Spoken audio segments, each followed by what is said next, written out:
Hey, welcome back to another episode of the Million Dollar Body Podcast. I'm your host, Nate Palmer. And if you're here, you're probably a high performer, entrepreneur, business owner, or someone else who's looking to amplify their physique and their finances using fitness and nutrition as force multipliers in their lives. So today we have a special episode brought to you by a Q&A. Some good questions I've been getting over the past week in the Facebook community. So if you're not already a part of the community, go to trainingsystems.com/group to jump in. That's where we stream these episodes live most of the time on Tuesdays, as well as have a ton of free resources and a lot of cool stuff going on. So jump into the action with n8trainingsystems.com/group.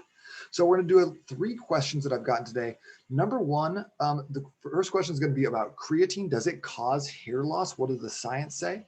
Number two is about fresh versus frozen vegetables.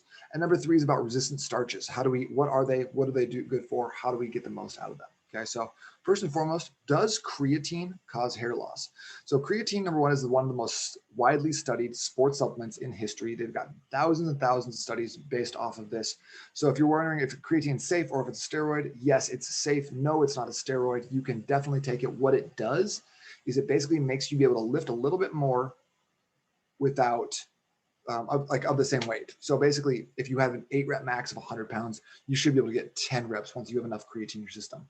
It does this by generating more ATP, adenosine triphosphate, in your muscles, which binds with water to give you a little bit more energy for short sprint bursts of activity. So that's why a lot of people are like, well, creatine causes bloating. Not necessarily. It just causes, you just need more water. So your muscles will have a little bit more water retention, not necessarily a bloat. Okay. So that's what it does. Now, there's one randomized controlled trial that showed that creatine could actually cause hair loss. And there's like a lot of hubbub on the internet about this. This is an old study though. But here's the deal is that this was a study that was given to 12 20-year-old rugby players. 12 got the placebo, 12 got creatine. They did a loading phase. They took like 25 grams a day for a week and then took 2 weeks of about 5 grams a day. So that's a lot. You don't need the loading phase. The loading phase is a great way to sell more creatine because that stuff's dirt cheap.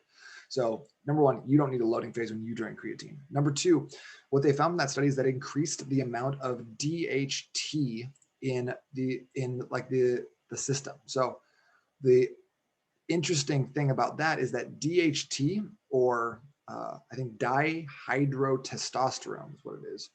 It's a hormone. It's like a byproduct of testosterone, the general male reproductive system's primary sex hormone. So a lot of people think testosterone, that's a drug, but no, that's just a natural thing that all men and women have. So women, don't be afraid of that. So anyways, DHT is a byproduct of testosterone and has been linked to more male pattern baldness because of the way DHT can bind to individual hair follicles. Okay, so what this study showed was that having this big loading period and then having 2 weeks of a regular amount of creatine in the system did lead to increases in DHT. However, there's not been any other studies that showcase there's actual instance of increase in male pattern baldness. So while that could potentially be an issue, it's just doesn't seem very likely at this point based on the information that we have from studies. So if you were asking for my advice, I would say that if you have a genetic predisposition towards going bald and you need all the help that you can get to maintain your luscious locks, maybe don't take creatine.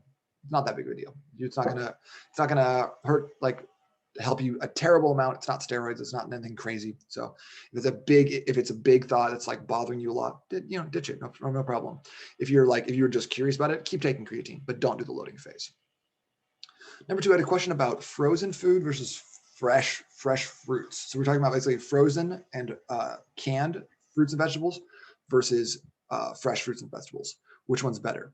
And this is interesting because the majority of the time, when you get a frozen fruit, those things are picked and then flash frozen on day one, which basically seals in the nutrients that they have available to eat. So contrast this to food that goes and sits on a truck for a while, ends up in a storage warehouse, gets shipped out to a retail store, and then ends up in your mouth like 2 or 3 weeks after it got picked off, versus like a bag of strawberries or berries that you get at Costco that was frozen day one, and you get basically day one nutrients. So not only is frozen like as good as fresh fruit, it can often be better. And here's a crazy story about fresh fruit as well, because they did a test thinking that the nutrient density of fruits was going to be much higher at quote unquote better supermarkets. They tested fresh fruits and vegetables at Walmart versus fresh fruits and vegetables at Whole Foods to see which one had the more nutrient density. But what the crazy part is that they came back and found that the Walmart fruits and vegetables have higher nutrient density. And it's not because Walmart's picking the best organic, fruits from the Peruvian highlands. It is simply because Walmart has a faster and better supply chain. They're a multinational corporation. They've got like planes, trains, and automobiles transporting things on a daily basis. So they get their fruits into consumers' hands much faster than Whole Foods, which is a smaller store, doesn't have quite the large supply chain. So don't be fooled by thinking that like just labels or just the name of the store you're shopping in is actually dictating how high quality the fruits or vegetables you're eating are, because there's a lot of variables that go into play here. So I just thought that was interesting. And then the third question we had was about resistant starches. The question was technically like for resistant starches, is this something that where you can like cool off a starch, rice or potatoes being the main ones, and then reheat them and maintain the resistant starches? So before I get into that question, first of all, resistant starches, what are those? Because a lot of people talk about them for weight loss and controlling glucose and making sure you're more insulin sensitive, and they're awesome for that. So resistant starch is a carbohydrate that resists digestion in the small intestine, but instead ferments in the large intestine. So as they ferment, they actually act as a prebiotic. So like the food for your probiotics. So it feeds the good gut bacteria. So there's a couple different types of resistant starches, but but I don't really want to get into this, like the specifics, because it doesn't really matter. So basically, foods that contain resistant starches can be like green bananas or plantains are like a good source of this.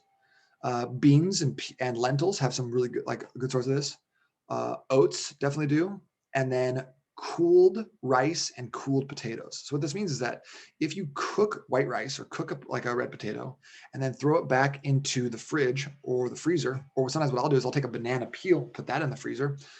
It transforms the structure of that carbohydrate from being a starchy carb to being a resistant starch. So your body can't really digest it, but instead it feeds the gut bacteria rather than feeding and digesting, breaking down and feeding the rest of your body. So it's a small distinction, but it can make a big difference. So the question was, okay, after you cool your potato, your rice to make it a resistant starch, can you reheat it, or does that transform it back to being a non-resistant starch? Well, the great news is that it maintains the resistant starch structure, so you don't lose any of the resistant starches as for reheating. So it's okay to reheat the starch before you eat it. It does not decrease the amount of resistant starch. Is the short story. The last thing I wanted to bring up with this is that oats, rather than cooking them in the microwave or cooking them somewhere, doing like an uncooked oats soaked in milk, yogurt, non-dairy milk, almond milk, whatever, and then refrigerating that overnight is also a great way to get resistant starches. So a couple different ways to feed that healthy gut bacteria, some updates on creatine, and then also finally an answer to the question of what's better, fresh versus frozen. So hopefully this was a helpful Q&A for you. If you have any other questions, drop those in the group. Again, you can get to the group by going to n8trainingsystems.com/group. And if you need anything else, we'll see you inside. Hope you guys have an amazing day. Talk to you soon.